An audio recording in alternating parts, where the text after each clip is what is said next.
Então, mais uma vez, muito boa tarde a todos.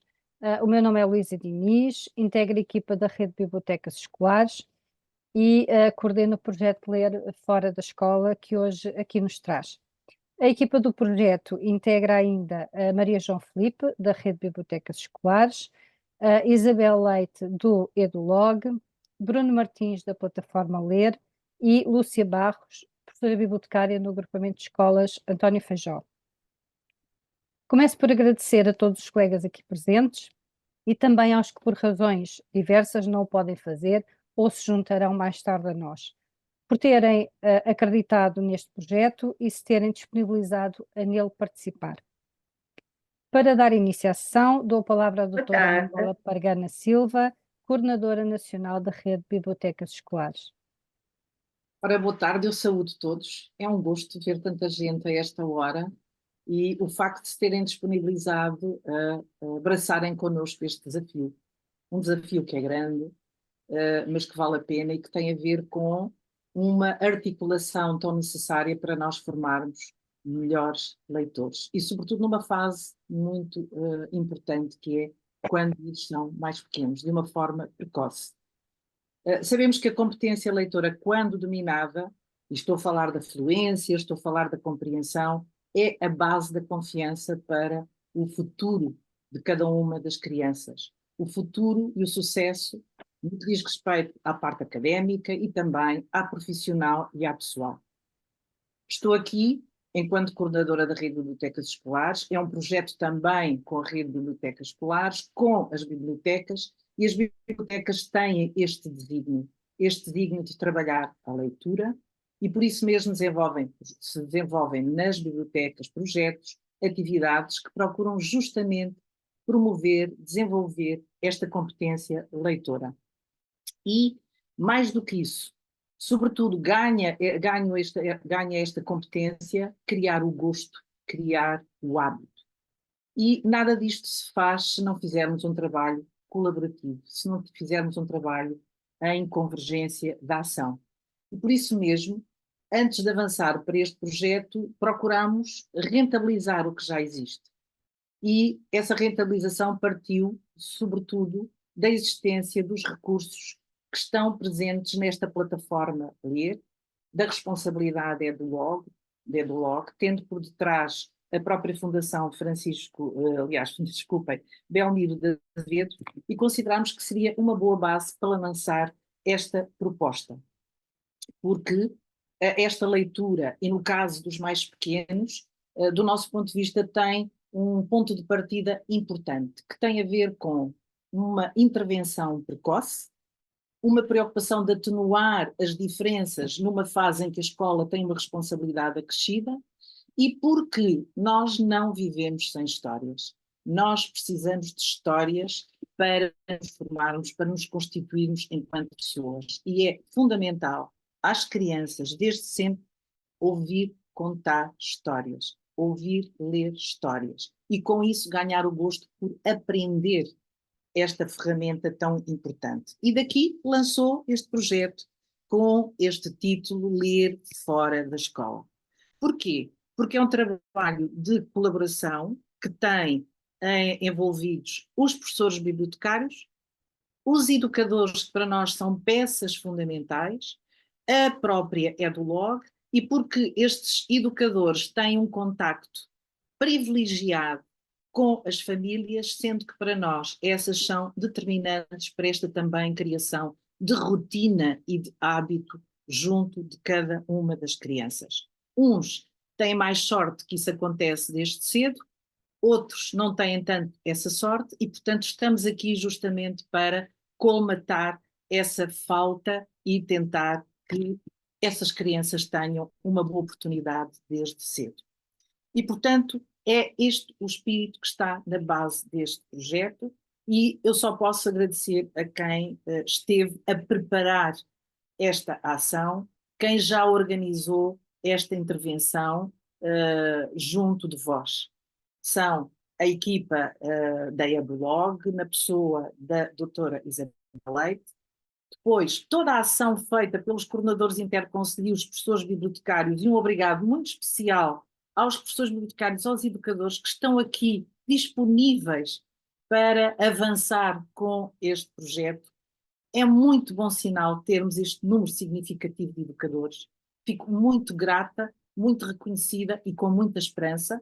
Depois não posso deixar de falar aqui da própria equipa da RDE, a Luísa Diniz, a Maria João, Filipe e a nossa professora bibliotecária que já há muito, a Lúcia Barros, que já há muito trabalha nesta dimensão. Portanto, obrigada. Estou com muito boas expectativas relativamente ao que vai acontecer, ao que vamos conseguir transformar, e dou a palavra à doutora Isabel Leite, e daqui para a frente a sessão tem todo a ver com a forma como nós, em conjunto, poderemos operacionalizar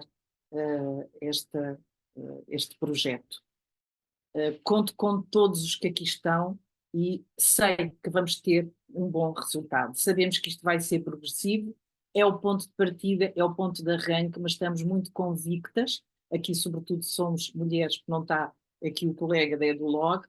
Sei que está a doutora Marta Carvalho também a assistir, que faz parte da Fundação Belmiro de Azevedo.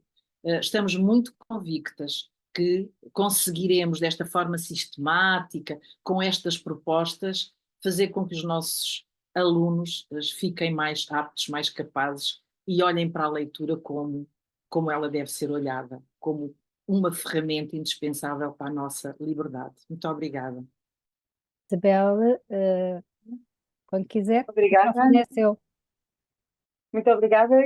Começo por cumprimentar todos que estão aqui presentes.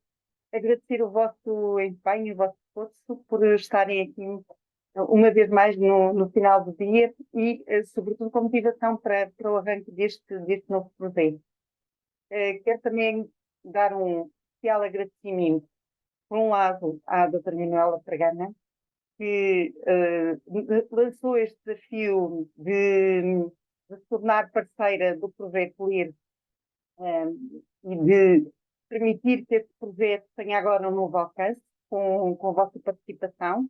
Quero também agradecer, obviamente, à Fundação Belmiro de Azevedo e ao Edulog, desde o início, terem apostado neste projeto e terem criado todas as condições necessárias para desenvolvermos esta plataforma, que começámos a trabalhar nela em 2016-17, foi apresentada ao público pela primeira vez em 2020, e, portanto, ao fim destes 4 anos de existência, vamos dando passo no sentido de tornar o conhecimento que nós vamos tendo do ponto de vista científico sobre como é que se aprende a ler e a escrever, cada vez mais, fazê-lo chegar a cada vez mais gente e com o objetivo último de que esse conhecimento seja útil para quem está no terreno, para quem está na linha da frente a trabalhar com as nossas crianças e que possa, então, ajudá-las a aprender com mais facilidade e melhor.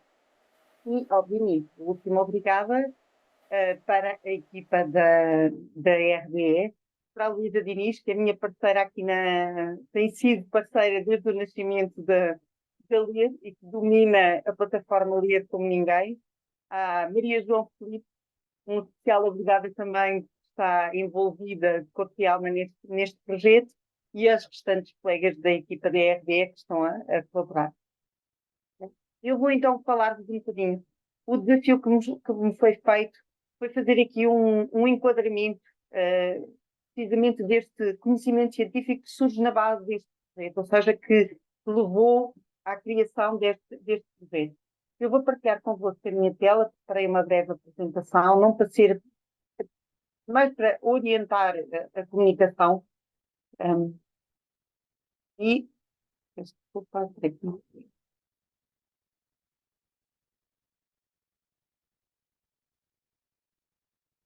Sim.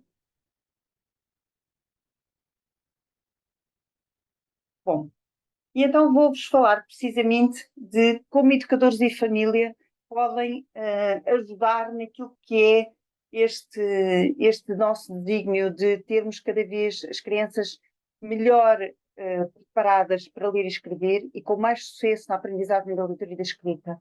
Porque é desse sucesso e dessa preparação e é desse sucesso nas etapas iniciais da leitura e da escrita, e daí a plataforma LIR ter sido sempre desde o início, muito voltada para as etapas iniciais da leitura e da escrita, é precisamente aí que tudo se joga no ganhar gosto, no ganhar motivação, no não criar de todo qualquer tipo de pressão e ganhar o hábito da leitura. E quando surgiu esta ideia de, através da rede de bibliotecas escolares, trabalharmos junto com professores e educadores e, através da sua ligação às famílias, criarmos aqui um laço com aquilo que se passa para fora da escola, nós vimos esta ideia com imensos bons olhos, porque era precisamente o elemento que nos faltava para ter aqui um maior alcance e um maior impacto e fazermos chegar a mais gente, para além dos educadores e dos professores, mas a quem convive diariamente com as crianças, que são os encarregados de educação, aquilo que nós sabemos sobre a aprendizagem da leitura e da escrita. E vou começar por explicar aqui alguns conceitos que podem parecer relativamente intuitivos, mas que muitas vezes, quando nós nos esquecemos deles, isto faz toda a diferença. No nosso dia a dia, na forma como nós abordamos a leitura e na escrita, na forma como abordamos o contacto os primeiros contactos com este mundo letrado. Os sistemas de escrita são uma invenção cultural feita já há milhares de anos, onde diferentes povos foram criando símbolos gráficos que foram evoluindo primeiro, os primeiros para representar diretamente significados, com diferentes objetivos funcionais, mas que foram evoluindo no sentido de tornarem símbolos cada vez mais abstratos, e a determinada altura estes símbolos tornam-se de tal maneira abstratos que passam efetivamente a representar não os significados das palavras, mas sim as unidades da fala. Portanto, basicamente, quando nós estamos a salientar que os sistemas de escrita são uma invenção cultural, como é o caso do sistema de escrita português, onde as letras representam fonemas, e são esses fonemas, esses sons elementares, aqueles que formam as palavras. Quando nós falamos de passar a utilizar um sistema de escrita, algo que foi inventado, naturalmente esse sistema de escrita tem que ser ensinado. Isto é completamente diferente do desenvolvimento de outras habilidades humanas, como, por exemplo, a fala, o desenvolvimento linguístico, que, por regra, é adquirida por mera imersão num ambiente linguístico. Ou seja, basta o contacto de uma criança com o ambiente linguístico da comunidade, da família onde está inserida, para essa aquisição da fala ser feita de forma natural. Ora, isso não acontece com a escrita. Nós podemos viver rodeados de livros e de materiais impressos e, no entanto, não sabermos ler e escrever, como bem sabem. Portanto, isto significa que esta aprendizagem tem que ser feita formalmente, exige ensino e exige não só o contacto, mas exige um ensino para levar a que as crianças desenvolvam os conhecimentos e as habilidades necessárias para conseguirem, a partir deles, conseguirem identificar as palavras escritas. Bom, quando falamos desta capacidade de ler e de escrever, num senso um bocadinho mais largo, quando falamos de literacia, estamos a falar do quê? Bom, estamos a falar, em primeiro lugar, da capacidade técnica de ler e escrever, mas estamos a falar mais do que isso. Estamos a falar também da capacidade de utilizarmos a leitura e a escrita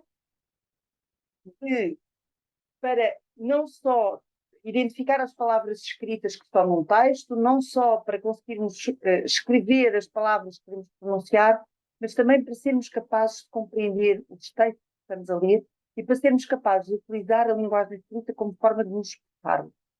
Ora, dito isto, para conseguirmos alcançar este objetivo, ou seja, no momento em que as crianças começam a aprender a ler e a escrever, consigam ir além da mera decodificação e compreenderem aquilo que estão a ler, quais são as competências que são necessárias? Bom, e aqui há uns anos atrás, houve um dos autores que propuseram aquilo que eles próprios designaram um modelo simples da leitura. Simples nesse sentido, é conceptualmente simples, facilita a nossa interpretação dos múltiplos dados de investigação que vão surgindo. Quando nós falamos de compreensão da leitura, estamos a falar de quê? Estamos basicamente a falar da nossa habilidade de decodificar, de utilizar o conhecimento das correspondências de letra som para identificar as palavras escritas, ou seja, o D de codificação, mas temos também como, obviamente, implicados todos os conhecimentos e todas as habilidades linguísticas que nós utilizamos para compreender a linguagem oral. Portanto, a nossa compreensão leitora basicamente depende destes dois grandes fatores. Daqui a pouco já vai ficar claro porque eu estou a falar deste modelo simples da leitura.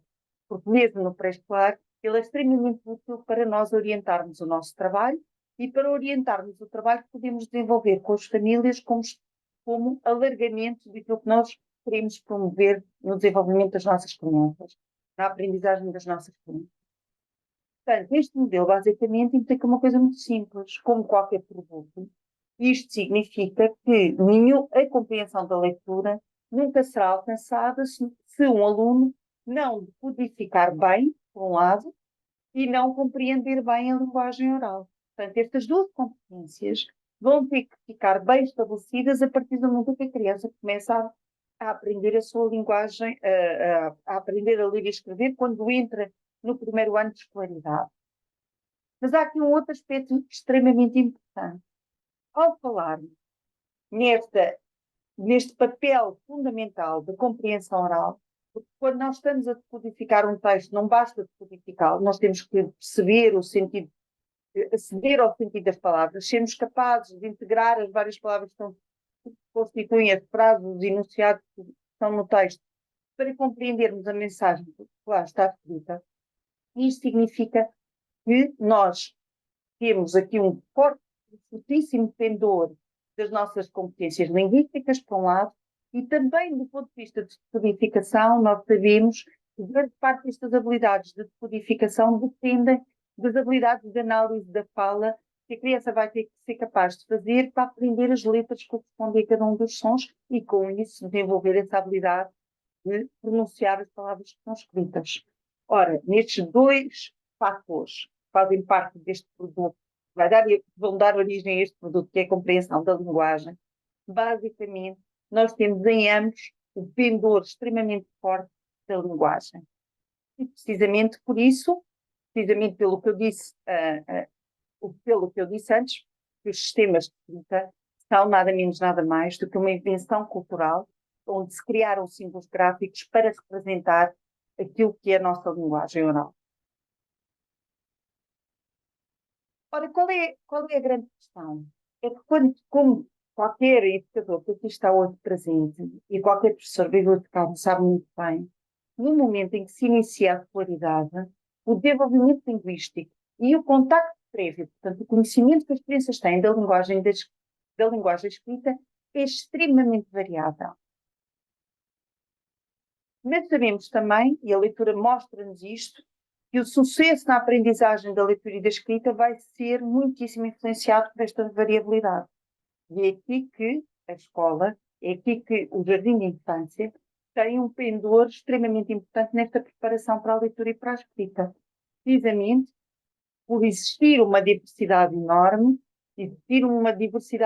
no background das famílias, nos hábitos culturais das famílias, no acesso a livros e numa série de outras práticas, nós vamos ter estas grandes disparidades. Portanto, o papel do educador, o papel do professor bibliotecário, no que se passa no jardim de infância e na articulação daquilo que se passa no jardim de infância com a família vai ser absolutamente determinante para conseguirmos nivelar ao máximo quase todas estas crianças, para conseguirmos que quando elas iniciam o primeiro ano de escolaridade, aqueles dois fatores,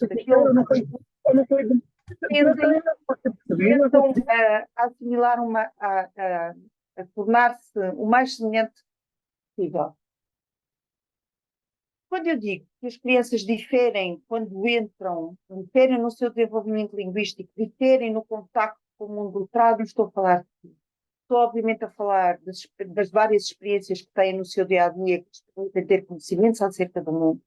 E é esse conhecimento acerca do mundo que elas vão ter que mobilizar à medida que os textos forem tornando mais complexos na escola, à medida que as matérias se vão tornando mais complexas, à medida que as instruções dos exercícios se vão tornando mais complexos, naturalmente o conhecimento que ela tem acerca do mundo vai ser determinante para ela entender ou não entender o que lá está escrito. mas elas dominam até em coisas muito mais elementares ao nível do seu desenvolvimento linguístico. Têm diferenças no domínio perceptivo e articulatório do som da fala, aos 5, 6 anos, têm diferenças extremamente acentuadas no leque de vocabulário que dominam, quer do ponto de vista de capacidade de expressão, de oralidade, quer do ponto de vista do conhecimento que elas têm do significado das palavras. Diferem bastante na compreensão e domínio de diferentes formas de combinação das palavras para formar frases. As crianças que têm um maior contacto com o mundo letrado, com livros, com histórias, como há pouco a doutora Manuela frisava, é importante ler histórias, porque uma das coisas que as histórias têm é que têm uma linguagem muitíssimo mais rica, têm estruturas sintáticas muito mais complexas, têm um vocabulário muito mais diversificado, têm a criança contactar com realidade, com conhecimento, com áreas que não estão presentes no seu dia-a-dia de escola e de família. E isso enriquece o seu conhecimento acerca do mundo. Têm diferenças na compreensão, diferenças no conhecimento que têm da forma como as palavras são construídas e nos constituintes das palavras. E esse conhecimento da morfologia da língua é um conhecimento específico, mas ajuda a gerar novas palavras. Aliás, por volta dos 3, 4 anos, as crianças são muito profícuas a gerar palavras novas, a inventar palavras com base em regularidades que elas estão a extrair como funciona a sua língua. E ajuda-as também a compreender uma série de regras do uso da linguagem que são extremamente importantes. E, portanto, este contacto prévio com o mundo letrado e o contacto e a riqueza do ambiente linguístico em que elas estão postas vai ser extremamente importante para quando elas entrarem no primeiro ano e quando iniciarem a aprendizagem da leitura e da escrita. Mas não é apenas ao nível da linguagem oral que se situam as diferenças. Elas diferem muito nesse contacto que têm com a linguagem escrita e, portanto, como sabem muito bem, há crianças que com 2, 3 anos já sabem colocar o livro na posição certa, já sabem que se lê da esquerda para a direita e de cima para baixo, já sabem apontar uma palavra, mas há outras que não fazem mais pequena ideia do que isso é. As crianças diferem muito aos 5 anos no número de letras que conhecem. E nós sabemos que basta que o simples conhecimento de letras, não sendo suficiente, mas o simples conhecimento de letras já facilita o elas virem a perceber para que é que as letras funcionam e o que é que as letras representam relativamente aos sons da fala. E também são muito diferentes daquilo que são as suas habilidades de analisar e manipular as estruturas sonoras da fala. Não só identificar sílabas e rimas, como habitualmente se trabalha na educação pré-escolar, mas até em manipular aquilo que é a unidade importante para ser capaz de aprender a ler e a escrever com sucesso, que é ser capaz de identificar os sons mais elementares da fala, os fonemas. As letras representam os fonemas, as nossas letras não representam sílabas, nem representam as rimas das línguas ou das poesias. As letras representam os fonemas. Portanto, quando nós temos crianças que são muito diversas neste nível de habilidade, basicamente o que estamos a dizer é que no momento em que elas iniciam o primeiro ano, elas têm probabilidades de sucesso muito diferentes umas em relação às outras. E estas diferenças, da forma como na facilidade com que elas vão aprender a ler, derivam de inúmeros fatores.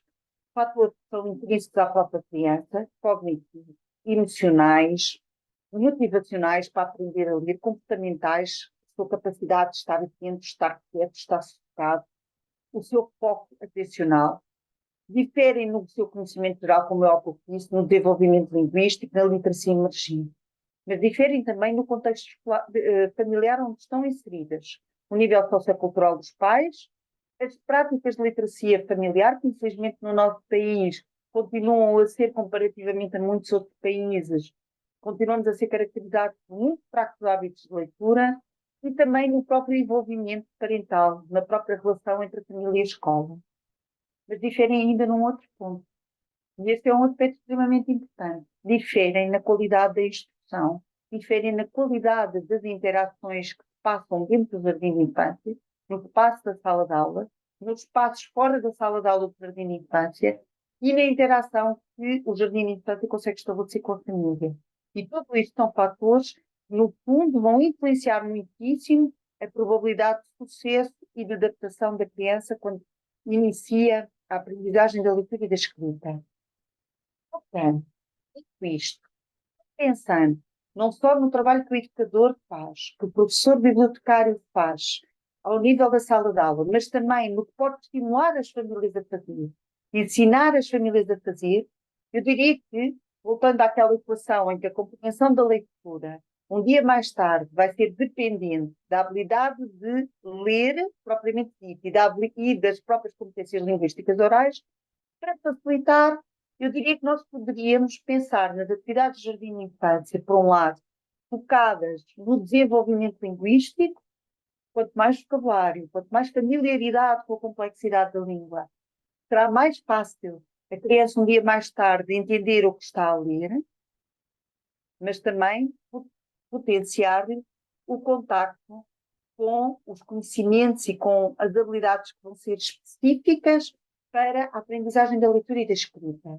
E com isto, não estamos de maneira nenhuma a defender que o ensino da leitura e da escrita seja ensino pré-escolar. Atenção, tudo isto são contactos que, no contexto lúdico, no contexto mais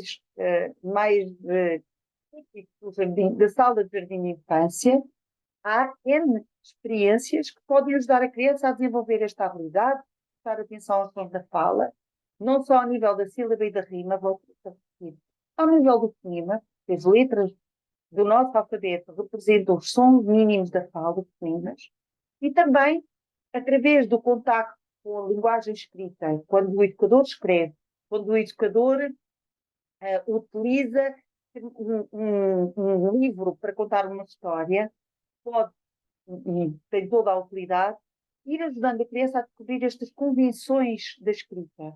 Escrevemos da esquerda para a direita, de cima para baixo, que as palavras são separadas por espaços, dar a conhecer as diferentes letras, dar os nomes às letras. E da mesma maneira que o educador faz isto, também os pais em casa podem estimular o desenvolvimento. Podem ir ensinando aquilo que vai ser útil para aprender a ler e escrever. Uma vez mais, ao nível do pré-escolar, não estamos a falar de ensinar a ler e escrever. Estamos a ensinar aquilo que é útil. Conhecer letras, brincar com as palavras, falar do que os livros e as histórias nos contam, fazer essas narrativas, exercitar a expressão oral, fazer o reconto daquilo que estamos a ouvir. Estamos não só a exercitar, como estamos a mostrar aquilo que compreendemos. E assim estamos a dar a oportunidade a que, no fundo, a criança mostre, ao mostrar aquilo que compreendeu, quais foram as suas lacunas. E, envolvendo a família, nós podemos trabalhar todos estes aspectos e dar continuidade ao trabalho que se faz na sala de jardim de infância. E não há como promover, como ensinar, do ponto de vista de desenvolvimento linguístico, deixo aqui algumas dicas, prestando atenção à comunicação e à linguagem da criança. E estas dicas são dicas não só para os educadores, não só para o trabalho que eventualmente se pode fazer em conjugação com o professor bibliotecário, mas também que os educadores podem e devem transmitir nesta relação com a família e que, no fundo, vão ser muitos dos tópicos que nós vamos abordar neste Ler Fora da Escola. Ou seja, como é que nós podemos promover este desenvolvimento linguístico? Dando atenção à comunicação e à linguagem que a criança está a utilizar, encorajando-a a falar, a contar, a narrar o livro que leu, o que passou no dia-a-dia, e vamos focar, sobretudo, neste projeto, no livro, como a doutora Manuela disse muito bem, através das histórias nós enriquecemos muitíssimo o desenvolvimento da criança, modelando nós próprios, dando bons exemplos de linguagem, utilizando vocabulário diversificado, pondo a criança a linguagem rica, e nada mais rico do que a própria linguagem escrita que vem nos livros, estimulando o interesse da leitura. E este interesse da leitura faz de diferentes maneiras, como vamos ver à frente. Podemos também ensinar através de diferentes tipos de materiais, podem partir, e vai ser esse o nosso mote, sempre do livro, ensinar o que é útil para ler e escrever. Jogos e exercícios que dirigem a atenção para a estrutura fonológica das palavras, para os sons das palavras, jogos e exercícios que ajudem a criança a perceber para que servem as letras, qual é a relação entre as letras que estão no livro e aquilo que nós estamos a ler, jogos e exercícios que nos ajudem a conhecer o nome e o som das letras e habilidade de tentar escrever à mão. São úteis para treinar essa motricidade e são úteis para pôr em prática aquilo que a criança está mortinha por aprender a fazer, aquilo que os adultos fazem e que passam a maior parte do tempo a fazer, que é ler e escrever.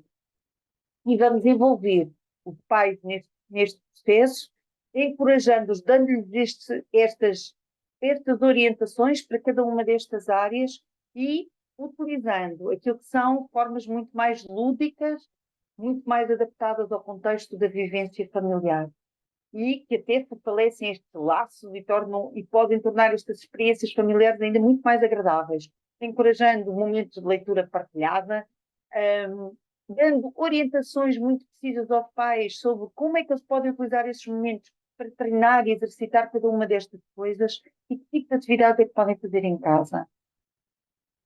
E podemos também monitorizar e detectar se existem ou não dificuldades e ensinar os pais a fazer estar atentos a essas mesmas dificuldades, observando, recolhendo informação, pedindo uma avaliação especializada sempre que é motivo para tal.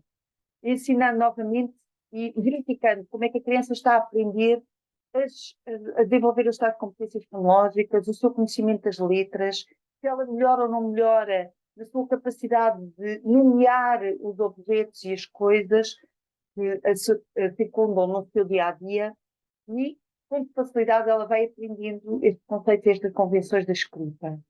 Tudo isto, vendo os pais, pode ser feito criando, por exemplo, planos de leitura, atividades associadas a esses planos de leitura e monitorizando como é que eles vão sendo, qual é o nível de adesão da família. Não diria cumprimento, o nível com que as diferentes famílias aderem. E quanto mais ajudarmos os pais nesta mesma monitorização, mais fácil vai ser conseguirmos a sua adesão. E os pais. Porque eles são os principais influenciadores, modeladores daquilo que é o desenvolvimento da criança. E por isso mesmo eles são verdadeiros, constituem-se como, queremos que eles se constituam como modelo de literacia. Nós sabemos que o nosso país é um país com poucos hábitos de leitura, mas se nós ensinarmos, e é possível fazermos isso, nós ajudarmos os pais a tornarem-se leitores, quanto mais não seja a tornarem-se leitores com os seus filhos, provavelmente estamos a potenciar um bom modelo de literacia. Apenas vão observar e vão imitar o comportamento letrado dos pais. Quando os pais utilizam a leitura e a escrita no seu dia-a-dia, eles estão claramente a mostrar à criança que a leitura e a escrita fazem parte do dia-a-dia. Ainda antes de falarmos de gostar de ler, o ter livros, o ter materiais impressos acessíveis, o utilizá-los no dia-a-dia, é uma mensagem muito clara para a criança de que ler e escrever é importante na nossa sociedade e transmite precisamente esse valor da literacia e com esse valor da literacia, cobrindo muitos desses momentos de leitura são altamente agradáveis, vai-se desenvolvendo o gosto pela leitura e o gosto pela escrita.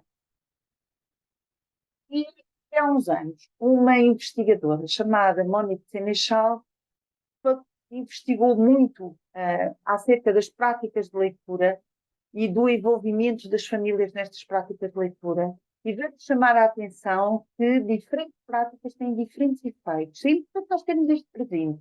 E é importante vós, educadores, que um dia vão estar a ajudar na concretização, vão participar na concretização deste projeto, de tentar impulsionar o uso do livro e tentar impulsionar os momentos de leitura junto das famílias, é bom ter este modelo presente, porque ajuda muito bem a direcionarmos a nossa atenção e a direcionarmos a nossa orientação precisamente para esses pais. Há dois tipos de atividades que normalmente nós fazemos em contexto de família. Umas são, como lhe chamou a Monique Sénéchal, atividades de literacia informais. São, como por exemplo, os momentos em que se partilha uma leitura, em que se conta uma história. São momentos em que estão sobretudo centrados na compreensão do conteúdo da história, na mensagem que é transmitida pelos diversos materiais de leitura. O que é que nós sabemos disto? Sabemos que esta leitura de histórias tem um papel importantíssimo na expansão do vocabulário, no desenvolvimento da compreensão oral e por isso mesmo vai ter um efeito muito direto na compreensão dos textos, sobretudo a partir do terceiro ano de escolaridade, quando os textos se tornam mais ricos e mais diversificados no seu vocabulário, mais complexos nas estruturas sintáticas que utiliza. E a partir daí, mesmo as leituras que foram feitas aos 3 anos, aos 4 anos, aos 5 anos de idade, têm claramente um efeito no nível de compreensão da leitura que as crianças exibem mais tarde. 88% da relação entre leitura partilhada e compreensão linguística a ser mediada por este envolvimento parental ativo. Por outro, temos outro tipo de atividades que têm um efeito mais direto na aprendizagem muito inicial na leitura e na escrita. Ou seja, são atividades muito dirigidas, por exemplo, para ensinar as letras do alfabeto, mostrar como é que se escreve o próprio nome, fazer os jogos de manipulação de sons, manipular as sílabas, manipular as rimas, descobrir palavras que partilham um determinado som. Tudo isto são atividades perfeitamente lúdicas, fazem oralmente num jogo, numa brincadeira em casa, e que ajudam a criança a desenvolver essa habilidade, que vai ser essencial. Quando ela tiver que aprender como é que as letras se pronunciam e quando tiver que juntar os sons de letras para pronunciar uma sílaba. E, portanto, este tipo de dinâmica de atividade pode, partindo, por exemplo, da leitura de um livro, que tem uma série de palavras, tem uma série de letras ali disponíveis, pode ser explorado para trabalhar todos estes aspectos. Quais são os benefícios destas atividades mais diretamente dirigidas para a aprendizagem do código? As letras que nós utilizamos para ler e para escrever têm um efeito direto no desenvolvimento das habilidades fonológicas da criança, na aprendizagem das letras, na facilidade com que ela vai identificar as palavras, e tudo isto são as competências necessárias, básicas, neste processo inicial de alfabetização. A alfabetização neste sentido de aprender a utilizar o alfabeto como forma de identificar as palavras que estão escritas. E é precisamente a pensar nestas duas dimensões que são, por um lado, a promoção do desenvolvimento linguístico oral, por outro, o exercício, o treino das competências linguísticas, que a plataforma LIR tem, que eu aqui coloquei, tem desenvolvido um conjunto de recursos que são úteis não só para os educadores poderem trabalhar em sala de aula, e temos recursos como um programa que integra estas diferentes dimensões a partir da leitura de obras de literatura com exercícios de ler e de escrever para as crianças terem o primeiro contacto com o mundo literado. A atividade são muito dirigidas a determinados conhecimentos ou habilidades muito específicas, como é o caso desta atividade que eu pus aqui como exemplo, que palavra não pertence a esta equipa, uma atividade claramente para treino da consciência fonológica.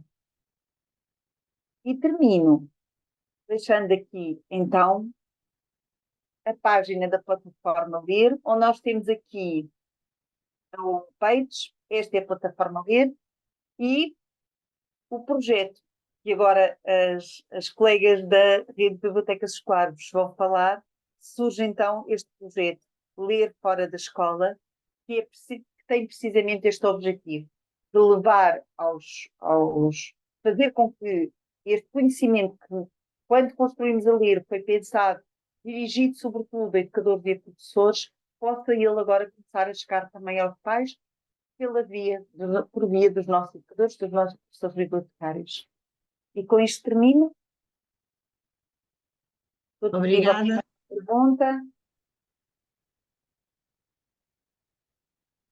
Se calhar vamos dando continuidade ao nosso programa. Vamos passar a uma parte muito pragmática, digamos assim, como é que estamos a pensar que isto vai acontecer.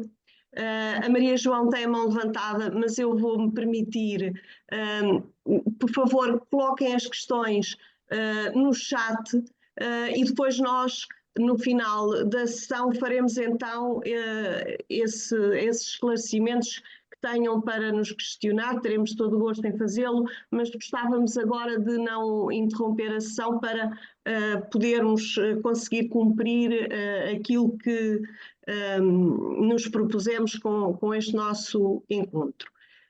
E ia eu a dizer que nós vamos apresentar aqui de uma forma achamos nós, pragmática a forma como desenhamos este projeto, o que é que estamos a pensar fazer e o que é que já temos para vos apresentar hoje. E para isso eu vou partir do site da Rede de Bibliotecas Escolares. Eu vou fazer aqui a partilha e penso que já estarão a ver a minha tela. Este é, no espaço do portal RBE, o local onde, ao longo deste projeto, vão encontrar todos os materiais. E vamos ver se eu consigo mostrar-vos. Este, como se diz aqui, é um trabalho de preparação do treino, da valorização da leitura, do gosto, a partir dos recursos que vão ser disponibilizados na plataforma Ler. Eu vou tentar ir mostrar a plataforma, porque não se viu quando a Isabel mostrou. Pronto, agora eu estou a ver, não sei se também estão a ver a minha tela com a plataforma Ler. Esta plataforma Ler tem a fase de preparar, aprender, desenvolver e reforçar, e nós este ano estamos a concentrar-nos no preparar, que é a fase do pré-escolar, digamos assim, até aos 6 anos. A preparação para aprender a ler e a escrever, a preparação para gostar de ler. Esta plataforma acabou de ser enriquecida com o espaço fora da escola, que é o local onde vão ser agregados todos os recursos que vão ser produzidos no âmbito deste ramo específico, digamos assim, da plataforma Ler. E se nós formos ao fora da escola, nós já temos aqui o Cardinal 1, que é o roteiro o primeiro roteiro deste projeto. E vou voltar agora à página da rede, a mostrar-vos o que é que pensámos. Portanto, a primeira questão está feita, a inscrição das bibliotecas, ficámos muito contentes, ultrapassámos largamente aquilo que era o nosso desejo, podemos contar com uma adesão muito significativa e ficámos muito contentes com isso. Como é que vamos fazer isto? Vamos disponibilizar quinzenalmente roteiros de atividades, serão 18 ao longo do ano letivo, e que atividades essas que se espera que sejam concretizadas em família. Depois terão a oportunidade, isto vai ficar aberto no final da sessão, e terão a oportunidade de explorar, etc., e poderemos sempre esclarecer qualquer dúvida. Portanto, terão aqui o calendário das sessões, portanto, já vão ficar, para se poderem organizar, ficar a saber em que dias é que vão ter novos calendários.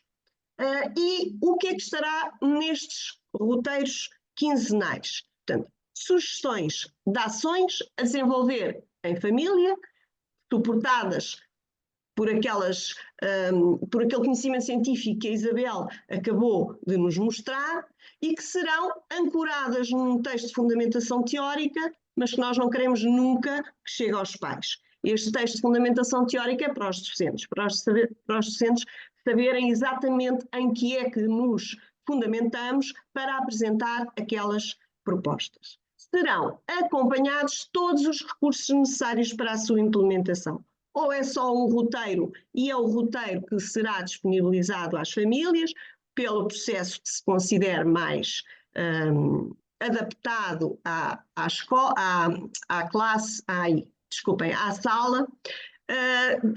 Esperamos nós, de aplicação muito intuitiva, porque nós não queremos chegar apenas às famílias que já valorizam a leitura e que são escolarizadas e que facilmente conseguem implementar. O nosso foco é conseguir chegar a todos os tipos de famílias, mesmo aquelas que não valorizam a leitura, ou se calhar com uma ênfase especial para essas. E terão sempre, cada um dos roteiros, a associação a um conjunto de livros, a sugestões de um conjunto de livros. Um conjunto, por norma, será 10, o que faz que ao fim de 18 roteiros, tenhamos 180 propostas. Podem ver que já temos aqui 2 espaços criados, um que diz respeito aos roteiros, é aqui que eles vão estar e que vão ser disponibilizados de acordo com aquela calendarização que eu já mostrei, e neste momento ainda só cá temos o primeiro roteiro, ou já cá temos o primeiro roteiro. O primeiro roteiro para os educadores. O ponto de partida, no fundo, a nossa premissa para este roteiro é que a leitura é muito importante, traz benefícios profundos e é a partir disto que nós vamos trabalhar. Teremos sempre o que diz a ciência e o educador poderá ler o texto. Este texto não se destina aos pais, destina-se sobretudo aos profissionais. Depois teremos então o roteiro para fora da escola, que é o roteiro que vai ser criado para orientação dos pais. Temos aqui o símbolo da plataforma Ler e é lá que está já o roteiro número 1.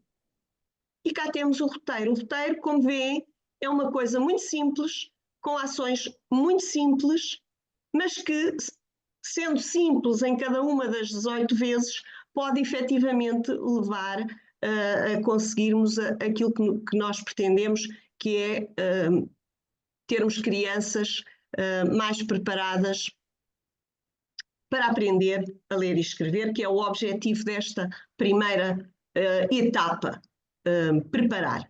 Depois teremos o tal espaço dos livros e temos aqui a ligação ao espaço dos livros. Este é o preparar 1, ou seja, são os livros que são aconselhados no roteiro 1.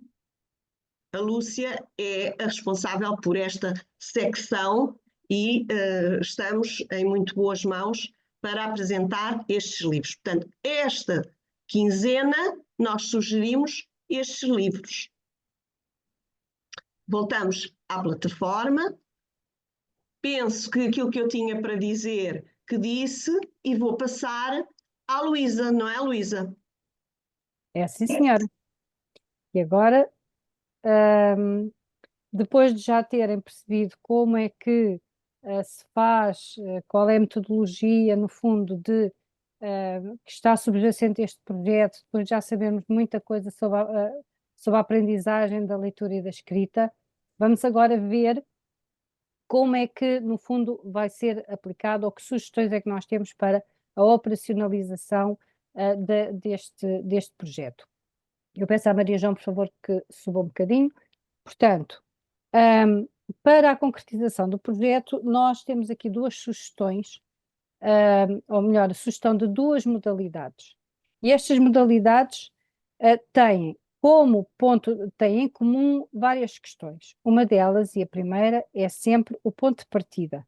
E o ponto de partida é a sessão inicial que tem que ser feita com os pais para a apresentação do projeto, para o seu envolvimento, para captar o seu interesse e a sua disponibilidade para acolher aquilo que lhe vai ser enviado ao longo do ano.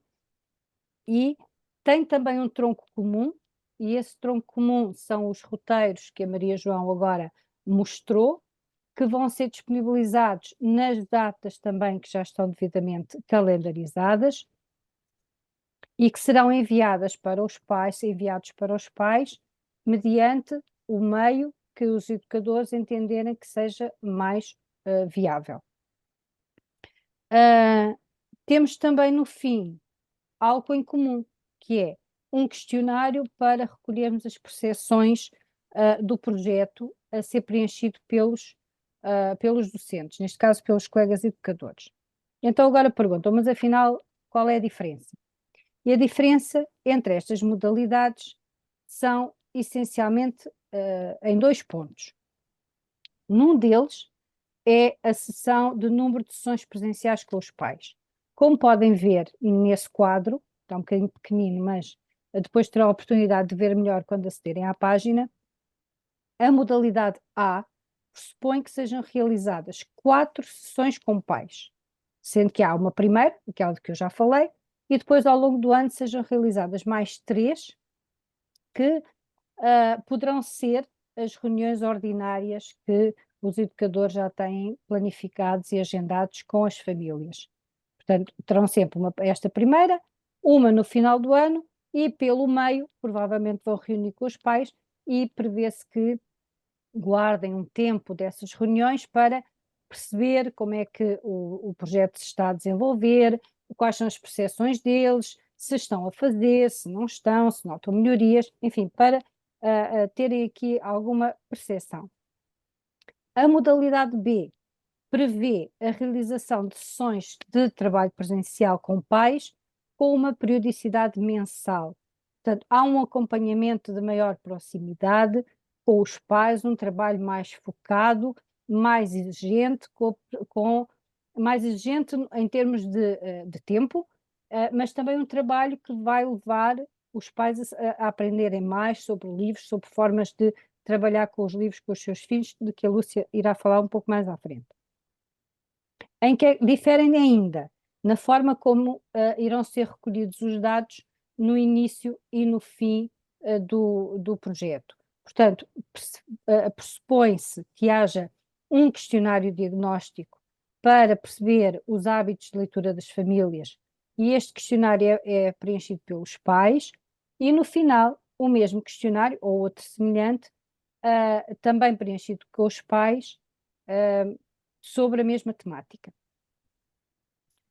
Toda a informação está aqui, neste quadro, e agora caberá ao professor bibliotecário, em consenso com os seus educadores, analisarem o contexto do agrupamento, analisarem a sua comunidade, os pais que têm junto de si, nas suas salas, para decidirem qual destas modalidades será aquela que lhes será mais útil e será mais adequada, quer à sua realidade, quer à sua disponibilidade. Que sabemos que este não é o único projeto a ser desenvolvido nas escolas, nem por professores bibliotecários, nem por educadores, portanto, queremos que, perante estas duas possibilidades, escolham aquela que efetivamente for mais adequada aos seus contextos. É necessário escolher porquê? Porque depois vai daí depender não só a informação que nós vos vamos pedir, mas também a informação que, caso apliquem o questionário diagnóstico, que eu aqui vou voltar um bocadinho atrás porque me esqueci de dizer uma coisa, que é este questionário diagnóstico e este questionário sobre os hábitos de leitura que está aqui referenciado na modalidade B, pode ser aplicado também a quem optar pela modalidade A. Daí que esteja aí aplicação facultativa. Enquanto na modalidade B nós vamos mesmo recolher esta informação, na modalidade A ela é facultativa.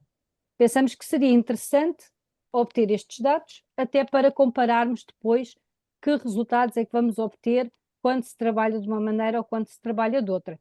Portanto, deixamos aqui ao vosso critério. Nós queremos fundamentalmente, como dizia há pouco a doutora Manuela, que seja um projeto que envolva, que crie empatia com os livros, que seja um projeto fácil de aplicar e que envolva efetivamente todos. E agora vamos passar para a orientação, propriamente dita, para a parte mais prática destas sessões, e recordamos que esta é a primeira sessão de orientação, de acompanhamento do projeto.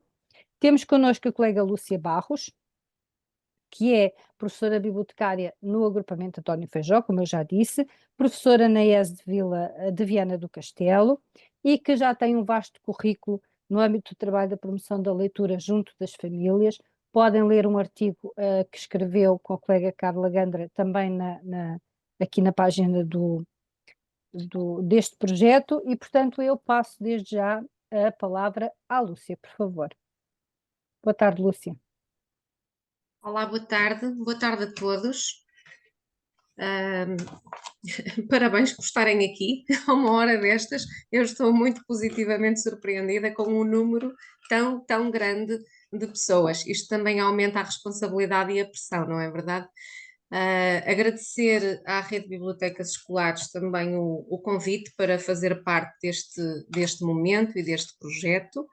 Eu vou centrar-me sobretudo na questão mais prática, como a Luísa acabou de dizer, a parte mais vocacionada para os livros e para o gostar de ler. Vou ter por base não apenas a investigação, naturalmente, mas eu vou ter sobretudo por base a experiência do terreno. Luísa, eu acho que para partilhar.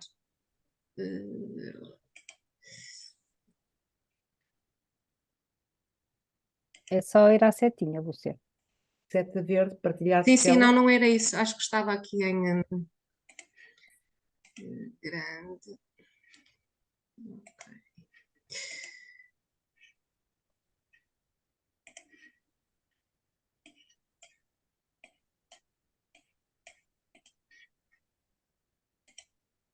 Pronto, estão a ver, não estão?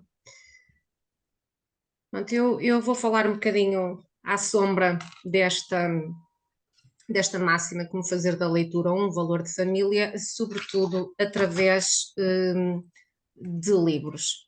Proponho aqui uma reflexão não muito longa, porque já vamos com mais de uma hora de sessão, à volta destes 2 pontos, brincando um bocadinho com isto também. Primeiro será este livros para que vos quero, e em segundo lugar, então, centrar no cerne da questão, como fazer da leitura um valor de família, tendo por base conhecimento, espaço, tempo e sentido. A doutora Manuela dizia há bocadinho, a propósito das histórias, nós não vivemos sem histórias, e aqueles que me acompanham há mais tempo sabem que todas as minhas sessões começam com a leitura de uma história. E eu agora queria parar a partilha, mas também não tem que ser já. Portanto, eu vou ler-vos um texto, porque aqui não pressupõe realmente isso. Permitem-me que leiam uma história? Já alguém vos leu alguma coisa hoje? Ainda não, pois não. Então vamos a isto. Vou ler-vos um texto de Álvaro Magalhães, que tem por título Onde está a felicidade? Onde está a felicidade? Ninguém sabe onde ela para ou onde se pode encontrar. Há quem diga que não está em nenhum lugar e que simplesmente acontece. E, no entanto, em algum sítio há de estar, não lhes parece? Às vezes está tão perto, tão à vista, que nos passa despercebida. E outras, tão distante, tão escondida nesse tal lugar, que uma vida não chega para lá chegar. Aos que pensam, só a encontramos se não a procurarmos nem pensarmos nisso. E os que estão convencidos de que é preciso procurá-la sem cessar. Por isso, ouçam agora a história do Sr. Pascoal, que vivia desde menino numa aldeia pequenina à beira-mar. Era um belo sítio para se morar, já se vê. E ele sentia-se bem, mas faltava-lhe qualquer coisa, não sabia o quê. E essa qualquer coisa, achava ele, era a felicidade. Fez então as malas e saiu de casa à procura dela. Foi de aldeia em aldeia, de vila em vila, de cidade em cidade, e encontrou tudo o que procurava. Tudo, menos a felicidade. Isto é bonito, dizia ele para ninguém, mas ainda não é aqui que me sinto bem. Decidiu então partir para mais longe, e foi assim que deu várias voltas ao mundo e conheceu cada recanto de tudo o que existia, dos bosques da Noruega às montanhas do Japão, e viu coisas de pasmar. A felicidade é que não. Mesmo assim, continuou a procurá-la, viajando sem parar. Sim, porque em algum sítio ela havia de estar. Estaria. Já vamos saber. O tempo, como sabem, passa a correr, e um dia o Sr. Pascoal percebeu que estava a envelhecer. Tinha os cabelos brancos, as pernas fracas, os ossos doridos, a vista cansada. Andara muito nesse dia e parou em frente de uma velha casa abandonada. Os vidros das janelas estavam partidos, a poeira invadia quartos e salas, o mato cobria o jardim. Ele olhou aquilo e pensou assim: nesta casa desprezada e sem dono, vou construir a minha felicidade. E consertou o telhado, pôs vidros nas janelas, pintou as paredes, cuidou do jardim. Agora sim, disse ele por fim, aqui está um bom sítio para se morar. Sentou-se então num sofá da sala em frente à lareira a descansar.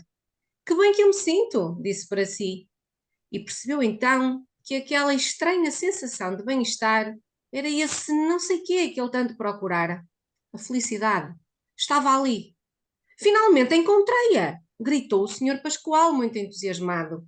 Estava tão contente que se pôs aos saltos e veio para a rua festejar, esquecido já da sua idade. Reparou então que estava na aldeia de onde partira há muitos anos e que aquela casa era a sua própria casa, a mesma que ele abandonara para procurar a felicidade. Pronto. E fazemos então assim a entrada nesta sessão. Eu queria só colocar-vos uma questão. Esta obra, este texto foi retirado deste livrinho de Álvaro Magalhães, não, este tem uma capa diferente, foi deste, que é outra edição, mas o livro é o mesmo. E se quiserem só responder no chat, não precisa de ser toda a gente, a quem se destina este texto, senão também podem só pensar no assunto, mas se quiserem colocar uma, duas ou três respostas, só para ponto de partida, a quem vos parece que se destina este texto.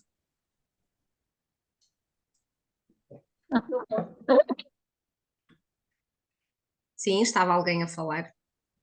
Mas se calhar para falar fica muita confusão, que está muita gente. Se quiserem antes responder no texto, só no chat, a quem se destina este texto. Está muita gente a responder e a maior parte diz a todos, à humanidade, a todos nós, a qualquer um, a qualquer idade. Ok, muito bem. É um bocadinho nesta linha e este é o ponto de partida para a nossa reflexão. É que eu deixo de ver o chat quando estou a partilhar. Habitualmente aparece. Obrigada, Raquel. Então, este texto destina-se certamente a todas as idades e esta então é a nossa porta de entrada e o ponto de partida para a reflexão que nos propomos fazer.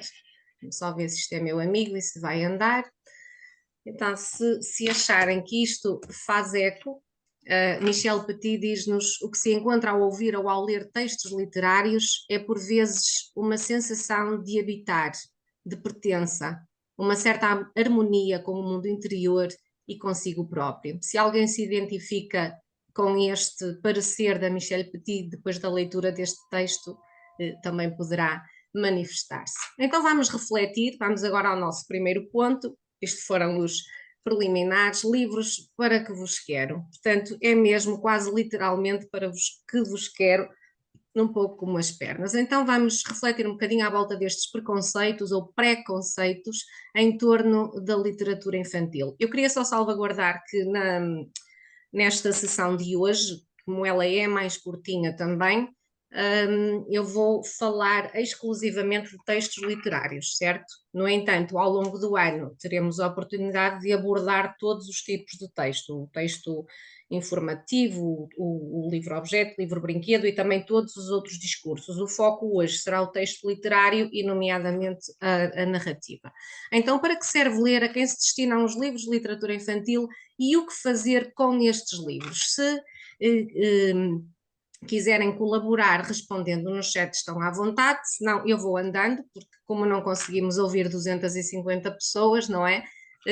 Posso dizer-vos um pouco normalmente o que costuma acontecer quando colocamos estas três questões em debate, que depois se transformam de algum modo em crenças limitadoras à volta dos livros e da leitura. Portanto, para que serve ler? Se nós fizermos esta experiência, e podem fazê-la perguntando aos pais, aliás, é uma das questões que vai conter o questionário também, vai lá estar. Para que serve ler? As respostas mais usuais que nós temos são: ler serve para obter conhecimento, ler serve para termos mais vocabulário, ler serve para termos mais cultura geral, ler serve para termos mais imaginação, para viajar. Há os que acrescentam: ler serve para dar menos erros, para fazer composições mais ricas, enfim, anda muito à volta disto. Isto é tudo verdade, certo? Estas questões é tudo verdade e, aliás, foram amplamente apresentadas também pela doutora Isabel Leite a propósito das questões do conhecimento linguístico, lexical, etc. Mas não deixamos de estar só num patamar mais funcional e instrumental da leitura, certo? esta leitura com esta função, com este lado mais instrumental, para que serve ler.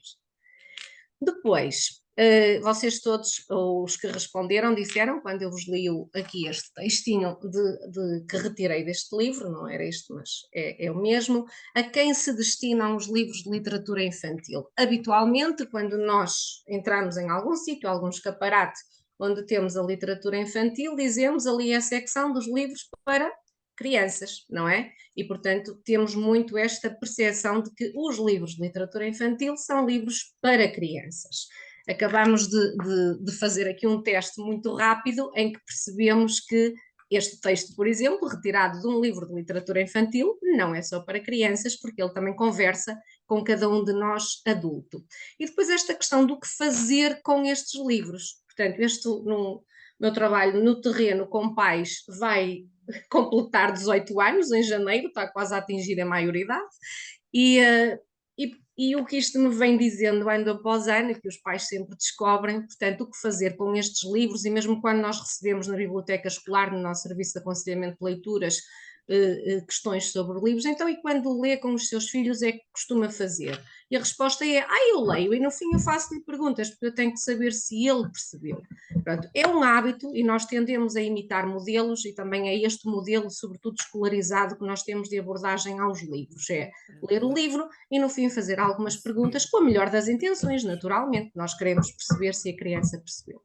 Ora então, se agora pensarmos um bocadinho no estado da arte, se calhar esta abordagem e estas questões, não é? Ou estes preconceitos em torno da literatura infantil e até da leitura não têm trazido, se calhar, os resultados que estávamos à espera, até porque nunca se fez tanto investimento em torno da leitura, dos livros, a nível da tutela. Então isto vem gerando, isto é o que vimos apurando ao longo destes anos, ao longo desta prática, conseguimos isolar algumas crenças limitadoras em relação aos livros e à leitura em geral e à literatura infantil em particular. Então, em primeiro lugar, como eu estava a dizer, e partindo daquela primeira questão, para que serve ler, nós assistimos maioritariamente a uma ideia instrumentalizada da leitura com foco naquilo que eu chamo um bocadinho a brincar de efeitos secundários bons, não é? São os efeitos secundários bons, tudo aquilo que as pessoas dizem para que serve ler. É tudo verdade, é tudo bom, mas não é o principal. Nenhum de vocês, se eu voltar aqui a quem insistir neste texto, porquê, neste porquê, ninguém me vai dizer que o texto conversou comigo porque, enfim, falava da Noruega e do Japão, ou porque o Sr. Pascoal decidiu consertar uma casa, ou porque eu aprendi a dizer a palavra X ou Y. Isso pode acontecer e é tudo maravilhoso, mas o texto conversou connosco porque tocou ali alguma cordinha com a qual nós nos identificamos, não é? Ali uma cordinha que mexeu connosco. E então, o que é que os bons textos literários fazem afinal? Fazem de nós pessoas mais bem preparadas para lidar com as diferentes facetas da vida e, em consequência disso, pessoas mais felizes. E iremos experimentar isto ao longo da sessão de hoje.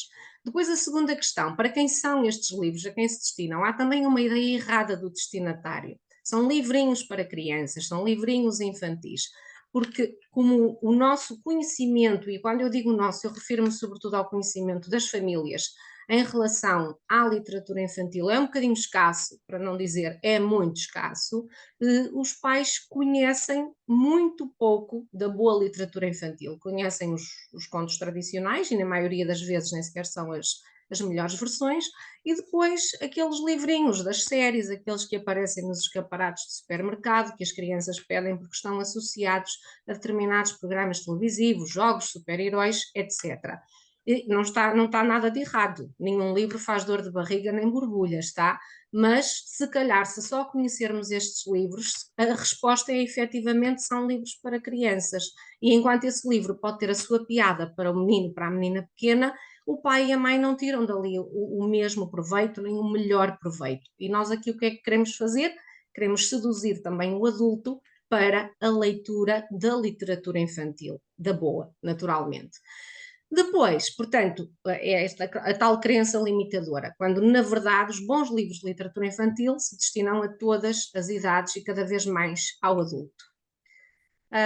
Depois, temos em terceiro lugar, então, o que fazer com os livros. O que nós vemos é uma excessiva escolarização da leitura, também motivada pelo desconhecimento de estratégias de abordagem aos livros. É tal questão de tender a imitar modelos.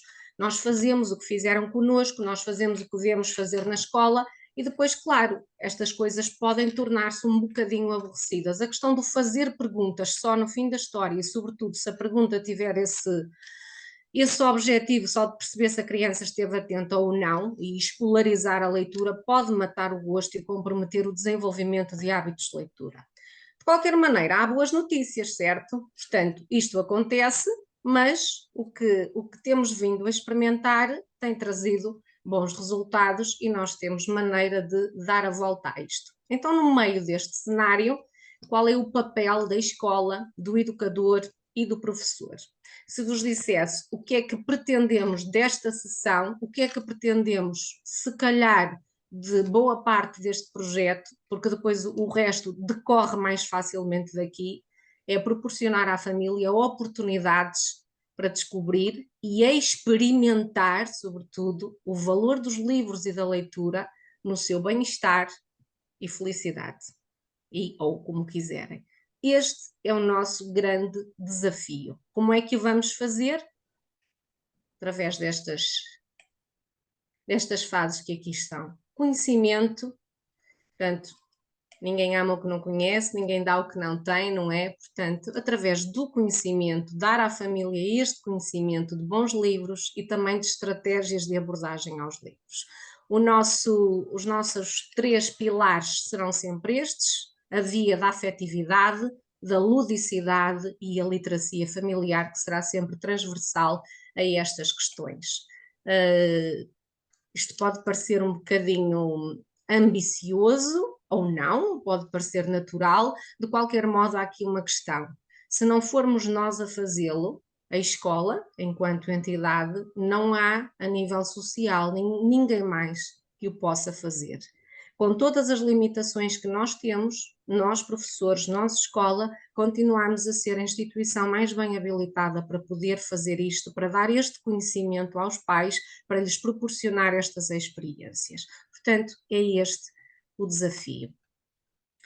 Então, estamos no ponto 2, poderão os livros e a leitura, que agora era a questão, não é? Se o nosso desafio é este, proporcionar à família oportunidades para descobrir e experimentar o valor dos livros da leitura no seu bem-estar e felicidade, será que os livros conseguem efetivamente cumprir esse objetivo? Contribuir para a felicidade da família? Sim. Porquê? E então, o bocadinho que ainda me resta, eu gostava de fazer convosco aqui algumas experiências. A Maria João mostrou há bocadinho o sítio dos livros, eu trouxe hoje como base aqui alguns livros, não vou falar de todos, o tempo vai ficando pouquinho, mas vou falar de alguns. Estes são alguns dos livros que vocês vão encontrar no roteiro, não só desta semana, por exemplo, este vai entrar já no segundo roteiro, mas são livros que vão encontrar brevemente como sugestão. A maioria deles já lá estão, estes, e então eu vou começar por fazer aqui uma brincadeira à volta deste livro. Vou interromper aqui o compartilhamento um bocadinho, porque queria agora a vossa colaboração. Raquel, se me puderes ajudar com o chat. Queria só que vocês olhassem para aqui. Claro, se alguém conhecer a obra, abstenha-se de responder neste momento, não é? Senão estraga aqui a surpresa. Olhando aqui para esta capa, é esta que aqui está, eu já vos mostro o livro por dentro também daqui a pouquinho, o que é que vos ocorre? Quem é o Herberto? Quem poderá ser o Herberto? Onde será que vive o Herberto? Onde será que se passa esta história? O que é que poderá acontecer nesta história? Mas podem ficar só pela primeira questão, não podemos responder a tudo. Quem será o Herberto?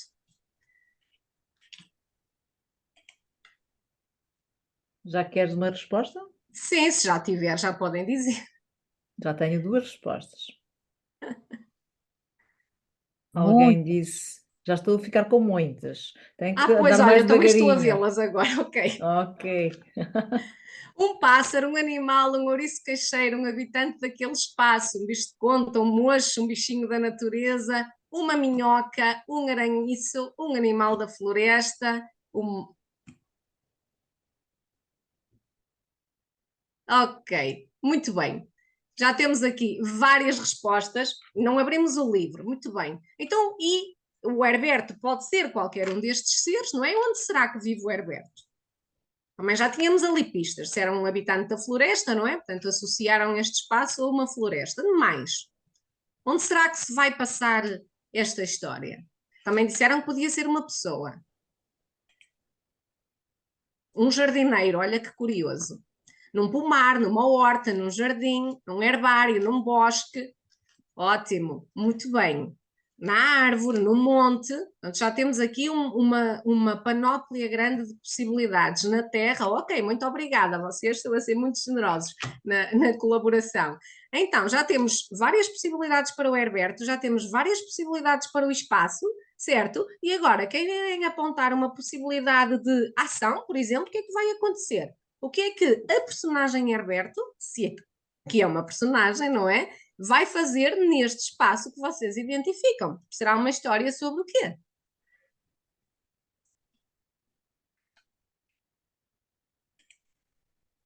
Olha, uma clareira também. O Herberto perde-se, o Herberto vai comer, descendo a natureza, amizade, descobrir a natureza, comer maçãs. Muito bem, olha que curioso, os maçãs. Muito bem. Deslocar, levar sementes para todo o lado, proteger a natureza, comer legumes. Ok, estão a ver? E vocês são adultos. Agora imaginem colocar estas questões às crianças. É que se aqui choveram respostas assim num instante, numa sala de crianças pequeninas, elas chovem ainda mais rapidamente, não é? Porque as crianças respondem muito rapidamente e também têm sempre ideias muito interessantes sobre isto. E nós ainda não saímos da capa, portanto, eu já estou aqui a fazer um mix do trabalho, do que é possível, do que, enfim, do que nos parece importante levarem desta sessão inicial, nesta primeira abordagem. Muito bem, então eu vou parar vou interromper aqui a partilha para vos poder ler. Não sei se me estão a ver em tela grande, eu estou a ver a Raquel, mas... Estamos a ver, sim, estamos, e o livro também. Estão a ver em tela grande, não estão? Portanto, o livro é muito curtinho e por isso eu vou contar-vos assim rapidamente. Então, o Herberto, certo? Se eu abrir aqui, portanto, veem que tenho aqui a continuidade da imagem na contracapa. Eu posso a partir daqui explorar, então, sempre será um pomar, será um bosque, será uma floresta e podemos ir explorando a partir daqui. Então o Herberto poderia ir procurar as melhores maçãs do mundo, está ali a cair no chat. Vamos saber, então, quem será o Herberto? Que este era o grande mistério. Então o texto começa assim. No canto de um jardim, debaixo de troncos úmidos e folhas caídas, vivia uma lesma chamada Herberto. Afinal, era uma lesma. Como todas as lesmas, o Herberto passava os dias alegremente a comer alface até a barriga não aguentar mais e ser outra vez hora de comer. Ok, muito bem, este é o preâmbulo. Só que o que acontece? Como tudo na vida, aquele canteiro de alface também acabou, não é? O Herberto e os seus amigos lesmas comeram tudo. E então, quando acabou esse canteiro de alface, as lesmas decidiram ir em busca de outro canteiro de alface. Só que o Herberto decidiu não seguir as lesmas. Foi por outro caminho. E quando decidiu ir por outro caminho, ele foi encontrando habitantes que não era vulgar ver por ali. Encontrou uma aranha que estava a fazer uma teia, ficou muito admirado e disse-lhe: Uau, que grande cedeira tu me saíste, quem me dera saber saber tecer como tu. A aranha enxota-o e diz: Sai, estás a estragar a minha obra-prima. Pronto, por aí fora, ele vai encontrando vários seres, encontra as formigas, diz que são umas grandes arquitetas, quem lhe dera saber escavar túneis, mas também é escorraçado. Depois vai encontrar o escaravelho gosteiro, que está a fazer uma escultura, ele também o escorraça, ele também diz que gostava de saber esculpir assim, e o Herberto nunca mais encontra a alface e vai ficando cada vez mais triste no caminho. Até porque, por um lado, está a ficar noite e ele não encontrou nada, por outro lado, encontrou só gente que sabia fazer coisas bonitas e ele achava que não sabia fazer nada. Atenção que o texto não nos diz explicitamente isso. Até que encontra uma mariposa que lhe diz: todos me acham bonita e sei dançar, mas ao ver esse teu rastro no jardim, só penso no quanto eu queria pintar assim. Quando ouviram isto, todos foram ver afinal o que é que o Herberto gostava de fazer. E reparem, ele subiu à árvore e à luz do luar ele consegue ver o canteiro iluminado. Não sei se conseguem ver o rastro do Herberto. Pronto, essa linha brilhante que percorre o canteiro. Se nós virmos aqui, este é o canteiro que estava na capa, certo? Aqui vamos ter uma vista noturna do mesmo espaço, mas com todo o percurso brilhante do Herberto, notando-se até a parte que ele andou no túnel e por aí fora. Pronto, o Herberto claramente ficou muito feliz, não é? E nessa noite eles ficaram todos juntos a afiar, esculpir, tecer, pintar, comer, dançar e cantaram a noite fora até se renderem ao sono. Sim, isto porque, entretanto, também encontraram um novo canteiro de alfaces. Certo? Pronto, eu trouxe-vos uma coisa mesmo muito, muito simples. Estamos a falar de um público, estamos a falar de crianças muito pequeninas, mas o Herberto não é uma coisa assim tão singela se nós quisermos ir um bocadinho mais longe. O que é que se passou aqui? Muito bem. Então, era o Herberto. O Herberto é este texto que nos permitiu, por um lado, reparem, o que é que nós fizemos no início? Tivemos a ver quem era o Herberto, certo? Fizemos todo aquele trabalho, o que é que ia acontecer, etc. Portanto, houve todo este ganho, digamos, já inicial, já tínhamos feito aqui uma ativação de conhecimento do mundo, certo? Quando nós perguntamos quem é o Herberto, as respostas todas que temos, o que é que nos permitem obter? Falaram de uma série de animais possíveis que poderiam viver aqui neste espaço, que consideraram também poder ser um jardim, um pomar, uma horta, um bosque, uma floresta. Estão a ver a quantidade de léxico que está aqui a ser mobilizado só nesta fase, antes mesmo de entrar no livro. E isto entre crianças é muito rico, porque aquelas que não sabem o que aquilo é, os outros explicam-lhes. Portanto, isto serve logo 3 objetivos iniciais. Ativa o conhecimento enciclopédico, o conhecimento do mundo, aqui, portanto, mobiliza este saber inicial que vai ser determinante na compreensão da leitura. Por outro lado, permite esta partilha de saberes, não é? Que é a tal perspectiva sociocultural da educação também. Portanto, eles aprendem uns com os outros.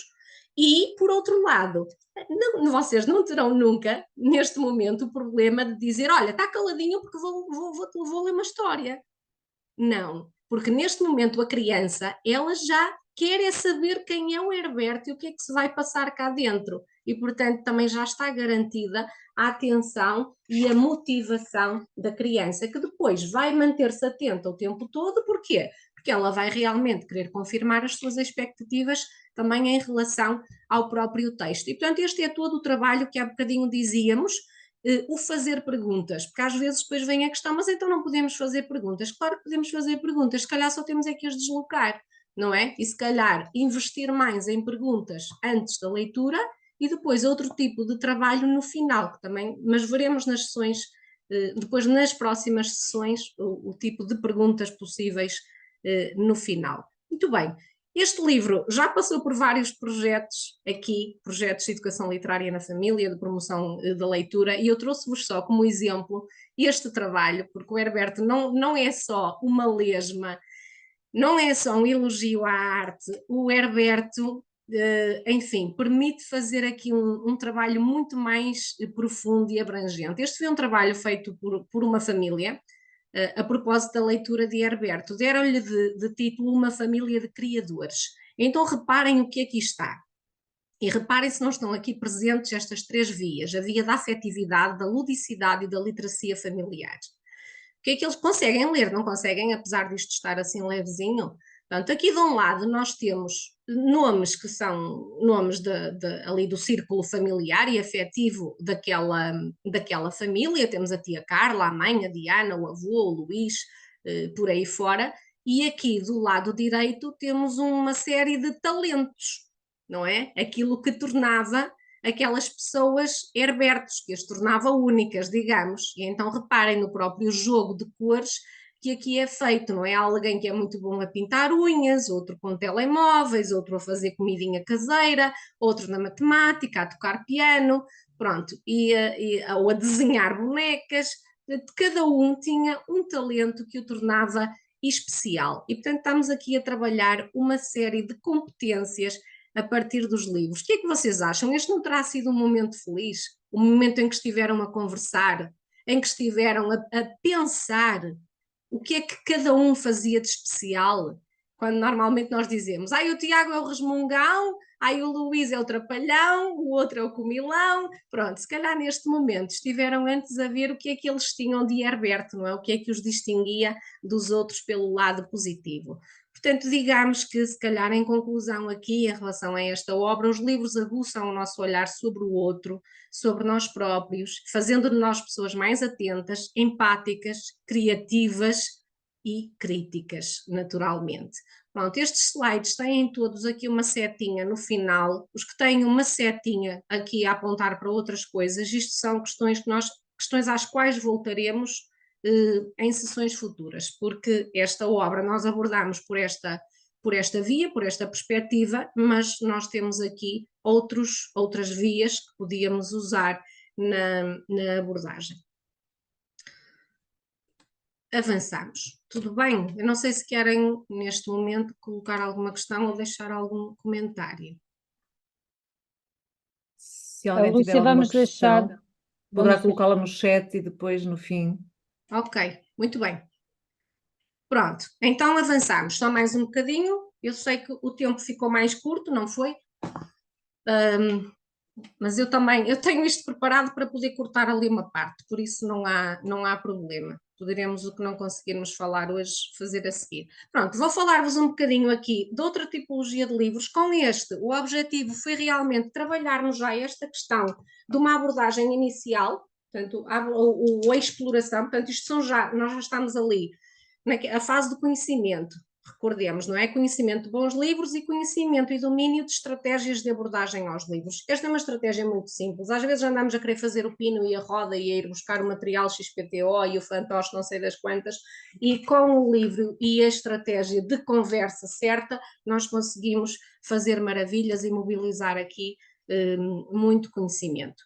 Portanto, queria agora falar-vos um bocadinho deste livro, que é um livrinho que vocês poderão ter eu tenho este, que tem como título A Árvore, e se calhar as bibliotecas mais antigas têm que este inicialmente foi uma publicação da Sada Costa Infantil, que entretanto foi reeditado pela Calandraca, e claro, quando é reeditado por outra editora mudou o título, então chama-se As Estações agora, este é a Árvore, mas poderão eventualmente tê-lo, já agora fica a informação, ao procurá-lo nas bibliotecas, poderá ser este. É um livro sem texto, é um livro bem antiguinho, e eu vou mostrar-vos. Portanto, aqui não vou ler, porque ele não tem texto. Portanto, vou agora passar à frente esta parte, porque já exemplifiquei há bocadinho o que podemos fazer, não é? Mas agora queria deter-me noutros aspectos. Portanto, o livro é só texto, a figura central é uma árvore. Nós vemos aqui, portanto, temos uma paisagem nitidamente de inverno, certo? Já agora queria deixar-vos aqui o desafio, tentem perceber, tentem descobrir qual é a estação do ano à qual são dedicadas mais páginas, o maior número de páginas. Portanto, começamos no inverno, vemos ali qualquer coisa a acontecer debaixo da terra. Reparem que nós podemos fazer este exercício com a criança, dos planos. Eu estou cá em cima, não é? Se eu estiver cá em cima, o que é que eu vejo? Só vejo esta camada, não vejo o que está a acontecer ali debaixo. Portanto, toda esta observação. Isto depois vai ser importante à frente. Portanto, continuamos a ver as pequenas diferenças. Num primeiro olhar, parece que não há nenhuma modificação. No entanto, há coisas que começam a acontecer, sobretudo num plano que também não é visível da parte de cima. Deixamos a paisagem mais de inverno e nota-se que está a começar a despontar a primavera, começa a haver vida também aqui à superfície, não é? Vida vegetal, vida animal que temos ali. A primavera vai se acentuando, continuamos a ver aqui lá o ratito do pomar e os passarinhos que vêm. Portanto, a vida vai se intensificando, as cores vão mudando, vamos vendo o que acontece na árvore, o que acontece à volta da árvore, o que acontece à superfície e o que acontece também abaixo. Portanto, temos agora toda a exuberância da folha da vegetação, vemos as cores a começarem a mudar, estamos nitidamente na época do ano que estamos a viver também, temos aqui uma belíssima árvore de outono, continuamos com esta modificação da paisagem até que voltamos, não é? E o ratito dos pomares volta abaixo e o livro termina assim, mais ou menos como começou. Então, conseguiram perceber qual é a estação do ano a que é dedicado, a que é dedicado mais páginas, que tem maior número de páginas? Inverno, muito bem. Olha, nem todos viram, não é? Temos o inverno na primavera, mas é verdade que é o inverno. Isto parece ser uma coisa de nada, mas reparem na implicação que isto pode ter. Quando nós nos referimos ao inverno, o que é que dizemos? Como é que nos referimos à estação do inverno? Como uma estação longa, uma estação curta, uma estação... Como é que é? Nós temos... Longa. Longa, exatamente, nós dizemos muito, aquele longo inverno, não é? E, no entanto, ela tem exatamente o mesmo número de dias. Mas o Parece que é que acontece? Nunca mais acaba. Exatamente. Portanto, até esta questão da percepção, e não só os rigores do inverno, uma estação mais dura, mais difícil, acaba por estar também aqui demonstrada, não é? Quando é mais duro, mais difícil, custa mais a passar. Há aqui uma série de analogias, assim como esta questão do que nós não vemos quando estamos neste plano, não é? Aqui por cima da Terra, que é onde nós vivemos, nós não vemos o que se está a passar aqui em baixo, certo? Isto também acaba por trazer aqui uma reflexão interessante. Às vezes parece que não está a acontecer nada na nossa vida, que está tudo parado. No entanto, há coisas que nós não vemos, mas que estão ali. E este é um tema que me é muito caro, a questão das estações do ano, e há imensos livros, nós teremos depois uma sessão quase só exclusivamente dedicada a estas questões. Olha, tenho aqui mais estas duas obras, por exemplo, que não estão nestes roteiros, mas que também são ótimas para trabalhar estas questões, porque nos põem muito em contacto com estes ritmos e estes ciclos da natureza. Portanto, ajudam-nos a apreciar a beleza que está à nossa volta, a conhecer e a experimentar os ritmos e ciclos da natureza e os nossos, porque afinal não são assim tão distintos. Nós é que vivemos um bocadinho desviados deles. Portanto, a Michelle Petit também diz, vocês vão ver que há dois autores que me serviram de base à reflexão de hoje, que depois eu deixo como sugestão de leitura no final. A leitura do mundo facilita o acesso à leitura das letras. É preciso valorizar formas de leitura que incluam as linguagens daquilo a que chamamos natureza. Portanto, está aqui a setinha, como vê, nós voltaremos a estas questões, às questões dos livros sem texto, à temática ambiental, aos ciclos e ritmos da natureza e a esta busca do belo, da beleza que faz falta à nossa vida. Outra obra que vocês encontram no roteiro desta quinzena é este livro maravilhoso do Oliver Jeffers. Aqui estamos nós. Oliver Jeffers escreveu este livrinho para apresentar o mundo seu filho, quando ele nasceu. Ele, entretanto, já teve mais uma filha e já escreveu também um livro para a filha, etc. Então, tem uma coleção muito interessante. Portanto, este foi o que ele escreveu quando nasceu a filha. Depois, entretanto, eles já são mais crescidinhos, escreveu este, mas nós também vamos voltar aqui.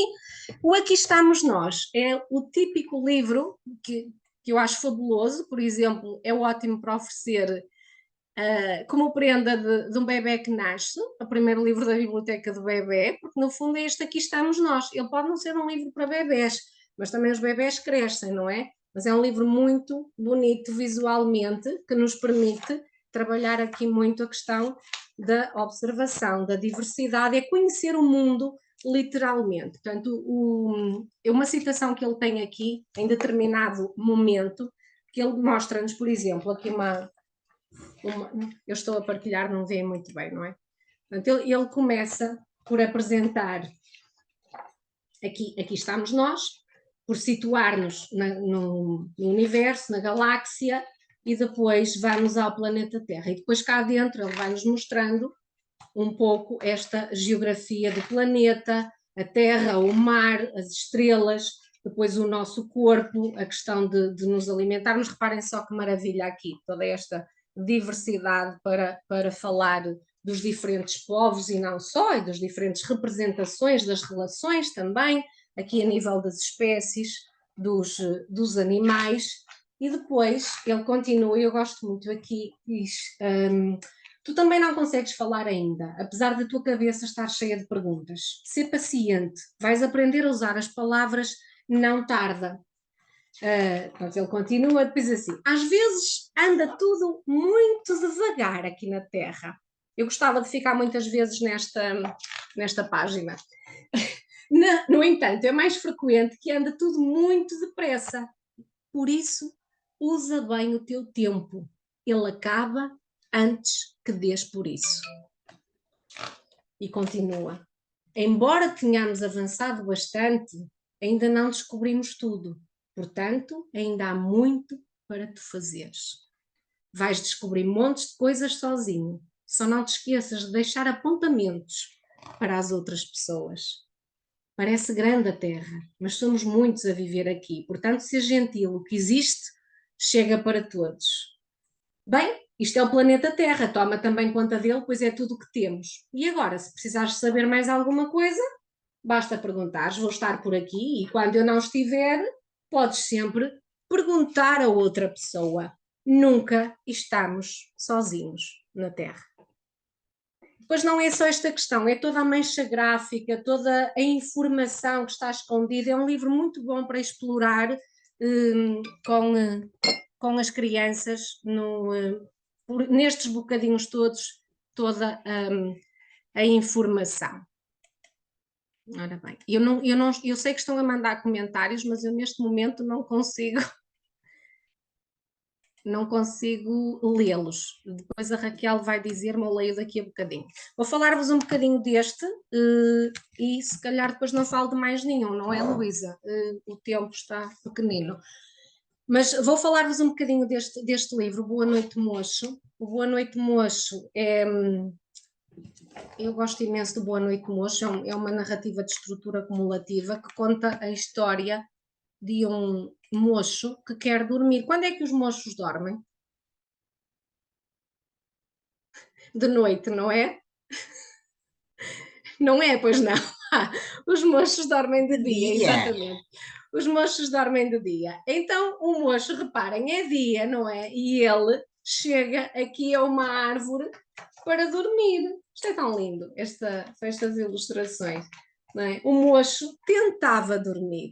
E agora, se nós formos vendo aqui a mudança de fisionomia, as caras que o moço vai fazendo. O moço tentava dormir, só que o que é que acontece de dia numa árvore? Não é? De dia numa árvore vão chegando todos os outros seres que moram naquela árvore. Então chegam as abelhas, chegam os esquilos, chega o crac-crac, não é? Depois vai tendo o som que cada animal faz. Os corvos crocitavam, croá-croá, o pica-pau picava, pec-pec, pec-pec, e o moço tentava dormir.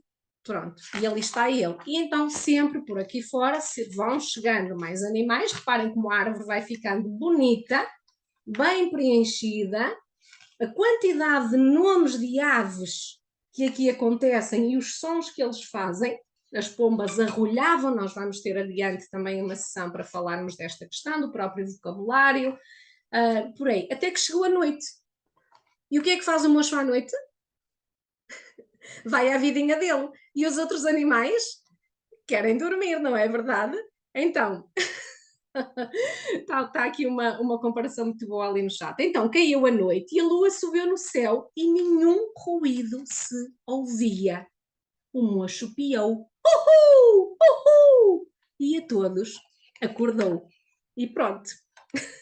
E agora, este texto dá-nos para fazer imensas coisas. Eu vou deter-me aqui numa que é menos óbvia, porque normalmente...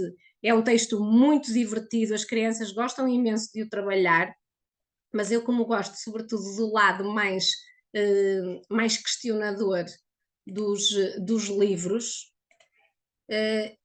eu gosto desta última parte. Vocês já viram aqui a última parte, o que é que acontece? O mocho é noite, os animais todos começam a dormir e ele faz o que eles lhe tinham feito. E nós podemos ter aqui uma base de reflexão muito interessante, não é? Sobre estava errado, estava certo? Vamos ver aqui o certo e o errado. Isto foi vingança? Ou foi só o comportamento normal de um mocho? O conhecimento que temos do outro? Não é? Há aqui toda uma base de reflexão muito interessante que se pode ter a propósito desta obra. Então, os livros ampliam o nosso conhecimento do mundo, ajudam-nos a pensar, a colocar no lugar do outro e a interrogar o mundo. Depois também vão encontrar o Todos Fazemos Tudo, que é este livrinho maravilhoso, um livro às fatias também sem texto, ótimo para conversar, e A Manta do José, que é outra pérola neste momento da literatura. A história do José, de um avô, que lhe ofereceu uma manta quando ele nasceu, e esta manta vai se transformando ao longo da infância do José até chegada à juventude dele em coisas. Sempre que a manta fica velhinha e tal, e a mãe quer pôr no lixo, mas o José diz não, o avô é alfaiate, ele vai arranjar uma solução. E então da manta ele vai-lhe fazer um casaco. E o José tem um casaco. E a história vai se repetindo. O José cresce, o casaco não. Depois do casaco é feito um colete. Mas aqui pelo meio a mãe quer sempre pôr aquele trapo no lixo. Até que já não há nada praticamente que dê para fazer. Portanto, ele deu um colete, deu um lenço e depois no final só deu para forrar um botão. Está ali. Até que o botão perde-se. E agora? E agora não dá para mais nada, até que o avô arranja uma solução. Mas não vou dar, este vou deixar assim, o suspense no ar, para poderem procurar. É um livro lindíssimo sobre a ressignificação, sobre o crescimento, sobre a ligação entre avós e netos. Só para terminar, falar-vos um bocadinho dos espaços.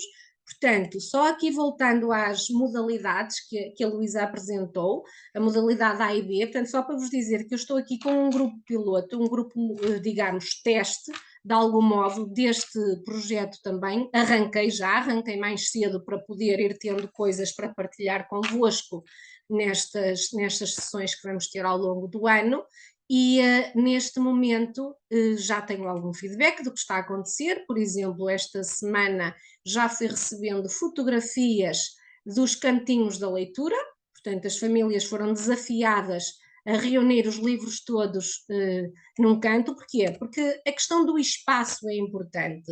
Isto, eu costumo dar este exemplo, nós se tivermos uma fruteira bonita na nossa cozinha, cheia de frutinha, assim, com bom aspecto e apetitosa, nós comemos fruta. Mas se a fruta não estiver à vista, se calhar nem nos lembramos de ir comer fruta. Pronto, este é só um exemplo que pode servir aqui. Com os livros pode acontecer a mesma coisa. Se nós fizermos dos livros, enfim, algo que merece um lugar de destaque, um lugar especial, que vamos lá, que passamos lá algum tempo, isto faz com que a leitura passe a ter outro valor na nossa família, não é? Nós chegamos a uma casa e se virmos, sei lá, muito material de surf, ficamos a achar que realmente o surf é um valor naquela família, o mar, etc. Se virmos muitos livros, não é? Pronto, esta questão do espaço. E então as famílias foram desafiadas a criar os seus próprios cantinhos de livros, mini bibliotecas. Reparem o que é que temos aqui. Temos cantinhos muito variados, certo? Isto são fotografias que chegaram esta semana e a outra, enviadas pelas famílias que estão aqui a participar. Reparem que alguns livros estão expostos, têm a capa voltada para a frente. Conseguem ver isso, não conseguem? Portanto, estas capas voltadas para a frente, reparem o que isto faz. Vamos só voltar aqui atrás. Isto pode ser uma dica muito interessante para nós irmos trabalhando estas questões mais ligadas ao contacto com o impresso. Por exemplo, vamos ver estas capas. Só nestas 3 capas, se eu expuser estas capas assim, reparem na grafia. O título é Herberto, está escrito com letra manuscrita, certo? O título As Estações está escrito com letra impressa minúscula. o título Boa Noite Moço está escrito com letra impressa maiúscula. Só assim, eu não fiz trabalho nenhum, eu nem sequer tenho que estar a dizer isto à criança numa primeira fase. Sem querer, só com esta exposição a diferentes formas de escrever, a criança já está a contactar com diferentes tipologias de letra e de manifestações do impresso. Por outro lado, reparem, nós começamos a encontrar coisas que se repetem nos livros, por exemplo, sabemos que há uma coisa que está maior e depois uma coisa que está mais pequenina. Por acaso, nestes 3 livros é curioso porque o autor e ilustrador é o mesmo, e então só há um nome, Herbert Lara Hawthorne, não é? Depois temos ali a Ella Mari. Portanto, despoletar também esta curiosidade na criança, o que é que estará aqui? E a criança aos pouquinhos vai se percebendo que o que está na capa dos livros tem um significado, é o título, depois em letras pequeninas está se calhar o nome da pessoa que escreveu aquela história, se calhar aqui ilustrou, não é? Que fez as ilustrações, e depois podemos ir avançando até à parte da editora, por exemplo. Aqui, olha, aqui, neste caso a Manta do José, temos realmente 2 nomes, temos o Miguel Gouveia e a Raquel Catalina, que é o autor e a ilustradora. Tudo isto, o que é que isto vai fazer? Isto vai ajudar a incrementar a cultura do livro. Quanto mais coisas nós soubermos sobre um livro, sobre como ele é feito, o que é que o constitui, mais nos familiarizamos com ele. Pronto, isto só para vos dizer que aqui os cantinhos, porque esta também tinha sido uma das nossas sugestões, e que vocês vão encontrar depois nos roteiros destes 2 próximos, de expor alguns livros escolhidos pela criança com as capas para a frente. Estão a ver que alguns destas estantes têm aqui um frasquinho. Vão ver aqui 2 boiões, um boião que está nesta, um boião que está nesta. Por acaso vieram nas fotografias, eu não pedi. Portanto, entretanto, eu criei um grupinho de WhatsApp com os pais que estão a participar, a modalidade B, sim, que é para podermos mensalmente ir fazendo este trabalho de acompanhamento. E estes boiões foram usados, só para terminar, dar a dica de se eventualmente quiserem usar, é o frasco do tempo. O frasco do tempo, aqui está a primeira sessão, estão ali os frasquinhos, estão ali as mamás e pronto, um bocadinho um dos momentos da sessão. Este espaço, tempo e sentido, portanto, o tempo, ele aqui foi trabalhado deste modo. Há um conto que eu disponibilizarei no final desta sessão, eu vou mandar para a Luísa e para a Maria João, e elas podem disponibilizar na plataforma, penso que podem, não é, Luísa? Ou Pronto, algures, arranjaremos maneira de fazer. Sim, claro que sim.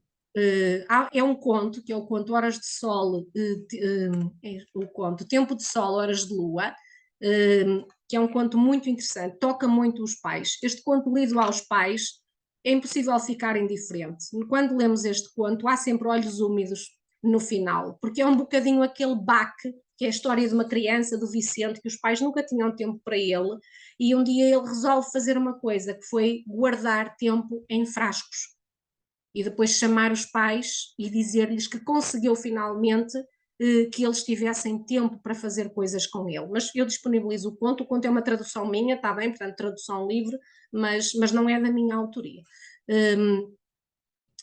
Ler o conto aos pais, sugerir que em família conversem sobre o que gostam de fazer em conjunto, pais e filhos, pai e filho, mãe e filho, o que escolhem fazer esta quinzena, depois podem distribuir um boião aos pais ou dizer-lhes a eles que arranjem, eu como tinha muitos cá em casa levei para todos, para que apresentem aos filhos como o frasco do tempo, dizendo-lhes isso mesmo, que a partir daquele momento têm ali um frasquinho de tempo para irem usando naquilo que for mais importante. Podem sugerir aos pais que enchem o boião com registros das atividades que querem fazer ou que vão fazendo em conjunto, mantendo-o num lugar visível. Estão a ver aqui, eu estou curiosíssima, tenho sessão com os pais amanhã, a segunda sessão, e amanhã vai ser o dia em que eu vou descobrir o recheio destes frascos. Este está recheadinho, estão a ver que tem papelinhos de cor ali dentro, e pronto, entretanto também lhes pedi que elaborassem um rótulo, mas depois sobre essas questões falaremos na sessão seguinte. Só ideias a reter e mesmo a terminar em relação a esta primeira abordagem. Portanto, a escolha do livro, o livro deve ser significativo para o adulto e para a criança. Quanto mais indutor de questionamento, melhor é o livro. A exploração da capa de mais elementos paratextuais permite ativar conhecimento enciclopédico, partilhar experiências e saberes, motivar para a leitura. É o momento ideal para fazer perguntas.